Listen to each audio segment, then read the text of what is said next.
it's time to start laying down the color. And this is the part where you luckily get to learn from my previous misfortune. This isn't the first time that I've had a customer want a pearlescent aluminum or sparkly silver finish. And what this customer is looking for is something akin to the Auto Air aluminum base medium, essentially. Not the fine, not the coarse, the medium one. So last time I had this happen, I felt it appropriate to start painting with the aluminum base medium, because it's supposed to have, you know, good opacity to it and everything. Don't do that. It doesn't work. It's very transparent. It shows imperfections. It doesn't go on even. You can use it. I'm going to use it to get the sparkle after. But what you want to do is start with something like a gray, or I'm using the aluminum base fine. It's got good coverage. It works quite well. The medium and the coarse, they're very transparent. Honestly, it's ridiculous. Like, for the amount of coverage I got there, I might as well have bought paint from my insurance company. So I'm going to start with the aluminum base fine, and then I'm going to do my full coverage with that, 3 or 4 coats, depending on how 3 looks. And then I'm going to go over with the aluminum base medium and just do one light dust coat on there, because my clear coat will seal all of that in after. And that's going to give me that extra sparkle that they're looking for, without having the mottled, blotchy look that you get from just spraying something that's pearly but transparent. So, without further ado, once again, I'm going to start spraying this.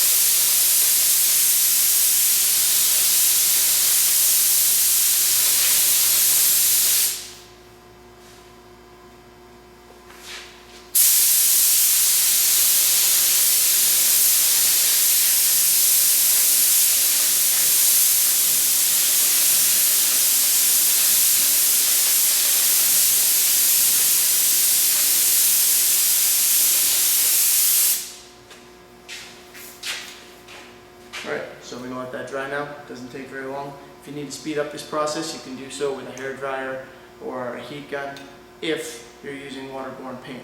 Otherwise, you need a lot of heat to speed up the process and flash dry your solvent-based paints quicker.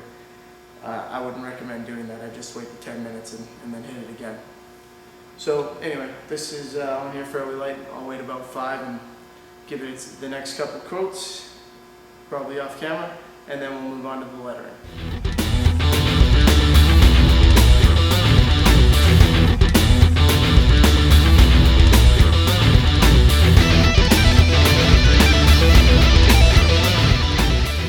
Alright, it's time to move on to the lettering now. So, we've got our lettering all sealed in black. That's the color that I typically like to use for sealer, because it tends to improve the coverage of whatever's going up over it for the most part. Not always the case. In fact, I could have gotten away quite easily with white on the background, because it's silver. Might have brightened it up a bit. But for things like blues and darker colors, I prefer the black. So the customer in this case has chosen to have the letters in teal with a black gradient, kind of. It's going to be a pearl teal across the face, and then starting from the top there's going to be a black pearl fade going down partway into the letter. So gradient-like effect, and obviously I'm not going to shoot pearl black over white. In fact, I'm probably going to coat the entire thing in teal and then do the black afterward. That's the safest way to go about this, and that's how I'll be doing it. So, got my gun loaded with the teal now. If you're at all curious about how to set up your gun for acrylics, or how to set up your gun in general, I've got a couple videos about that. So if you're planning on doing something like this and you've never used a paint gun, you might be better off to check out those videos before you get into something like this. Anyway, what I've done is turned down my fan pattern a little bit. tighten it up because these are a small area that I'm painting and I don't want to be spraying paint all over the place for no reason. And I would bring you in closer so that you can see this better, but I feel that that would probably result in me getting a bunch of paint on my camera lens, so I'm not going to do that. I'll paint them, and then, or I'll paint the first coat at least, and then I'll show them to you when they're teal, and you can watch me from closer while I do the gradient because that'll involve less paint. So let's get started. Test this. I like this color.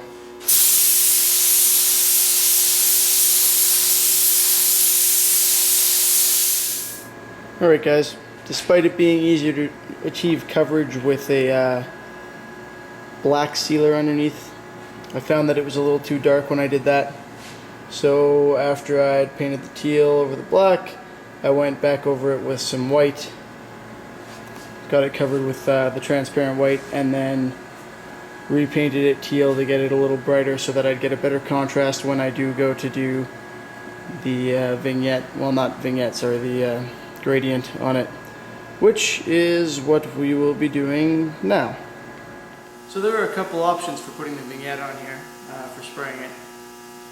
It's kind of a tough decision. I'm looking for enough control to be able to, well, control what I'm doing and make sure that I don't paint too much of the letters black. But I'm spraying a pearlescent paint, which means I can't pass it through too small a nozzle. It's a fairly thick paint. Even if I reduce it, it has the thicker particles in there. So I've decided to go with an airbrush. I could do these with a small paint gun. I would turn the fan all the way down and put them up one at a time on my table and just spray from the top and get a nice little fade there. But rather than doing that, I'm going to use the airbrush because it's going to afford me a little more control. And I'm going to use a 0.5 nozzle. So I'm going to use basically the biggest airbrush that I have, 0.5, which should be able to pass the pearlescent paint through it without too much difficulty, and it'll give me a little more control than using a gun. So I guess it would be logical now for me to bring the camera to a point where you'll be able to see what I'm doing a little better, and we'll get to work putting the vignette on the top of these. I gotta stop calling it that. The gradient vignette comes from all sides. Anyway, let's get to it.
Completed now, and finally we have the last applique here. It'll be difficult for you to see what it is from there, but it's blades of wheat essentially, because this whole sign is for a farm or a farming company. So these are going to be gold, pearl gold, and the customer wants a bit of a 3D look on the inside of them. So bring it in closer so you can see what's it. I really didn't pronounce that very well. Enunciate. I'll bring you in closer so you can see what I'm actually doing here and what these actually look like. It's 2 layers of aluminum, so It's got a bit of a three-dimensional effect to it already, and I'm going to highlight the insides of it and then go over it all with gold, and the differential between the white and the black, once it's covered in gold, will give that 3D effect. So come see what I'm doing.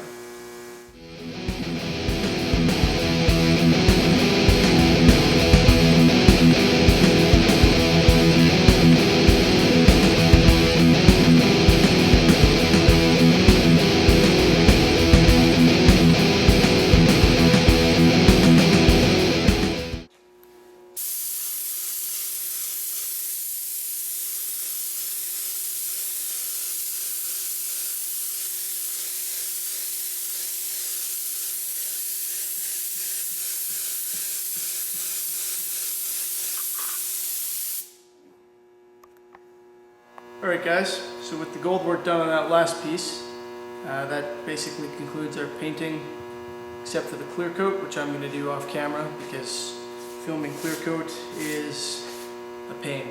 It gets all over everything, it can wreck your camera real easily. So I'm using the same clear coat I usually use, my catalyzed polyurethane. If you're at all curious about that, probably your best resource from me would be my video on how to clear coat your guitar. And I show how to mix it and everything in there. And I believe I showed the clear coating of a snowboard in my How to Paint Your Snowboard series as well. So if you're wondering about the clear coat, take a look at those. But that's what I'm using, is an automotive catalyzed polyurethane, because I want it to last and be UV resistant and durable, and that's what I basically said when I said I wanted it to last. So that's why I've chosen that one.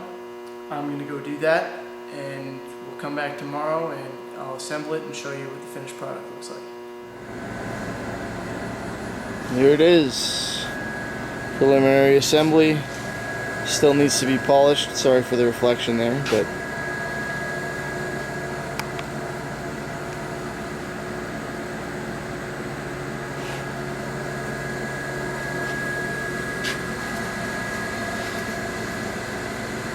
some good sparkle in there.